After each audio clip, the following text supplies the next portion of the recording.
Fifth lecture, called Begging of Clothes 1. First lesson. A monk or a nun wanting to get clothes may beg for cloth made of wool, silk, hemp, palm leaves, cotton, or arcatula, or such like clothes.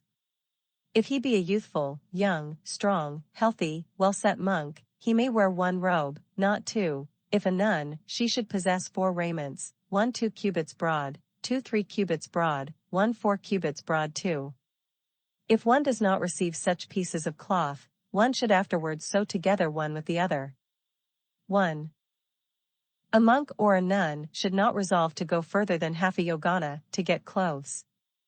As regards the acceptance of clothes, those precepts which have been given in the first lesson of the first lecture, called Begging of Food 3, concerning one fellow ascetic, should be repeated here, also concerning many fellow ascetics, one female fellow ascetic, many female fellow ascetics, many sramanas and brahmanas, also about clothes appropriated by another person.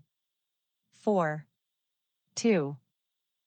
A monk or a nun should not accept clothes which the layman, for the mendicant's sake, has bought.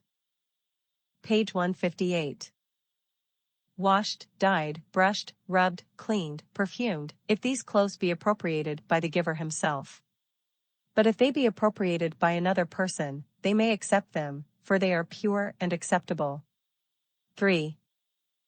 A monk or a nun should not accept any very expensive clothes of the following description: clothes made of fur, fine ones, beautiful ones, clothes made of goat's hair, of blue cotton, of common cotton, of Bengal cotton, of patta, of Malaya fibers, of bark fibers, of muslin, of silk, clothes provincially called desaraga, amila, gaggala, falia, kayaha, blankets or mantles. 4. A monk or a nun should not accept any of the following plaids of fur and other materials: plaids made of udra, pesa fur 1, embroidered with pesa fur, made of the fur of black or blue or yellow deer, golden plaids, plaids glittering like gold, interwoven with gold, set with gold, embroidered with gold, plaids made of tiger's fur, highly ornamented plaids, plaids covered with ornaments. 5. For the avoidance of these occasions to sin, there are 4 rules for begging clothes to be known by the mendicants. Now, this is the first rule.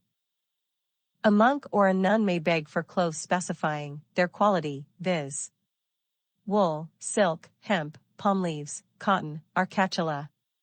If they beg for them, or the householder gives them, they may accept them, for they are pure and acceptable. This is the first rule. 6. Now follows the second rule. Page 159. A monk or a nun may ask for clothes which they have well inspected, from the householder or his wife, and see. After consideration, they should say, "O long-lived one," or, "O sister, please give me one of these clothes." If they beg for them, or the householder gives them, they may accept them, for they are pure and acceptable. This is the second rule. 7. Now follows the third rule. A monk or a nun may beg for an under or upper garment. If they beg for it, and see section 7. This is the third rule. 8. Now follows the fourth rule. A monk or a nun may beg for a left-off robe, which no other shramana or brahmana, guest, pauper, or beggar wants. If they beg, and see section 7. This is the fourth rule. A monk or a nun who have adopted one of these 4 rules should not say, and see, all as in 2:1:11, section 12, down to, we respect each other accordingly. 9. A householder may perhaps say to a mendicant begging in the prescribed way, "O long-lived shramana, return after a month, 10 nights, 5 nights, tomorrow night, then we shall give you some clothes." Hearing and perceiving such talk, he should, after consideration, say, "O long-lived one," or, "O sister, it is not meet for me to accept such a promise. If you want to give me something, give it me now." After these words, the householder may answer, "O long-lived shramana, follow me. Then we shall give you some clothes." The mendicant should give the same answer as above. After his words, the householder may say, to one. Page 160. Of his people, O long-lived one. Or, O sister, fetch that robe. We shall give it the sramana, and afterwards prepare one for our own use, killing all sorts of living beings. Hearing and perceiving such talk, he should not accept such clothes, for they are impure and unacceptable. 10.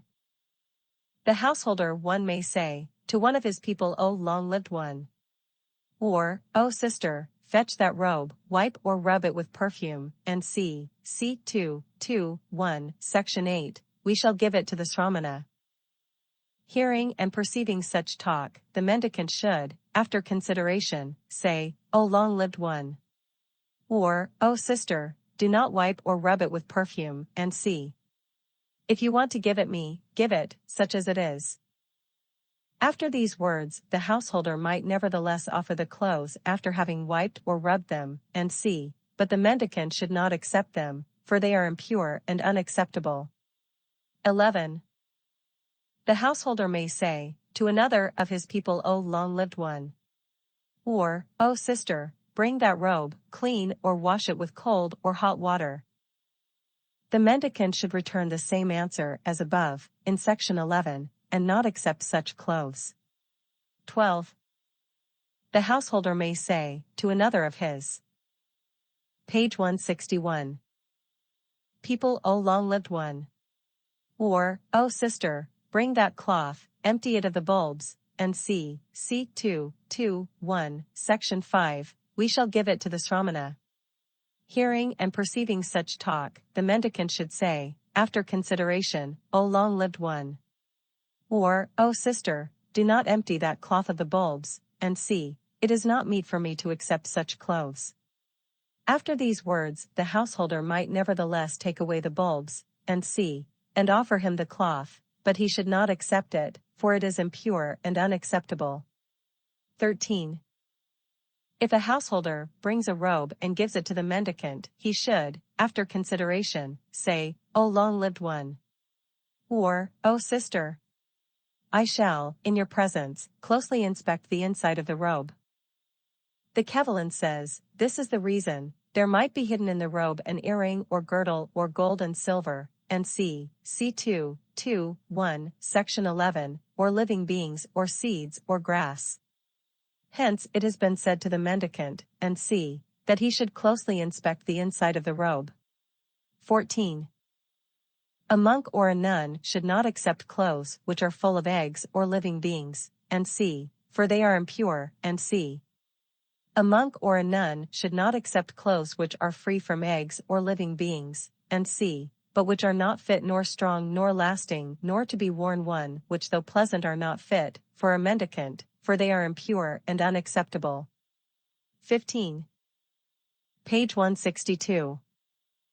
A monk or a nun may accept clothes which are fit, strong, lasting, to be worn, pleasant and fit for a mendicant, for they are pure and acceptable. 16. A monk or a nun should not wash his clothes, rub or wipe them with ground drugs, and see, because they are not new. A monk or a nun should not clean or wash his clothes in plentiful water, because they are not new. 17.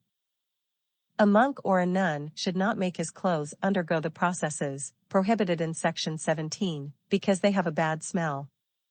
18. A monk or a nun wanting to air or dry, in the sun, their clothes, should not do so on the bare ground or wet earth or rock or piece of clay containing life, and see, C2:1, Section 2. 19:1. A monk or a nun wanting to air or dry, in the sun, their clothes, should not hang them for that purpose on a post of a house, on the upper timber of a doorframe, on a mortar, on a bathing tub, or on any such like above-ground place, which is not well fixed or set, but shaky and movable. 20. A monk or a nun wanting to air or dry, in the sun, their clothes, should not lay them for that purpose on a dike, wall, rock, stone, or any such like above-ground place, and see, 21. A monk or a nun wanting to air or dry, in the sun, their clothes, should not do it on a pillar, a raised platform, a scaffold, a second story, a flat roof, or any such like above-ground place, and c. 22. Page 163. Knowing this, he should resort to a secluded spot, and circumspectly air or dry his clothes there on a heap of ashes or bones, and c. 2, 1, 1, Section 1, which he has repeatedly inspected and cleaned. This is the whole duty, and c. Thus I say. 23. Footnotes 157:1 Vathasana 157:2 The first to wear in the cloister, the second and third for out of door, the fourth for assemblies. 157:3 C2, 1, 1, Section 11. 157:4 C2, 1, 1, Section 13. 158:1 According to the commentary Udra and Pesa are animals in Sind.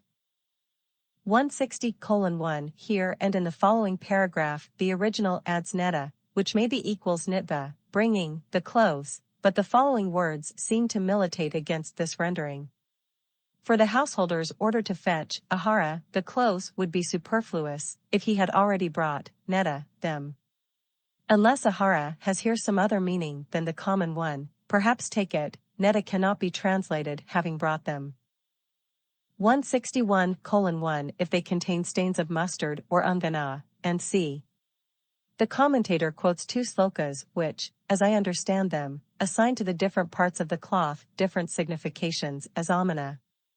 They run thus: Katari Divayabaga, Diabaga Yamanusa Asurana Yik Dubaga Mag Vidhasa Rakaso, Divisu Utamo Lobo Manusisu Yamagimo, Azurisu Yik Galanam Maranam Ganarakase.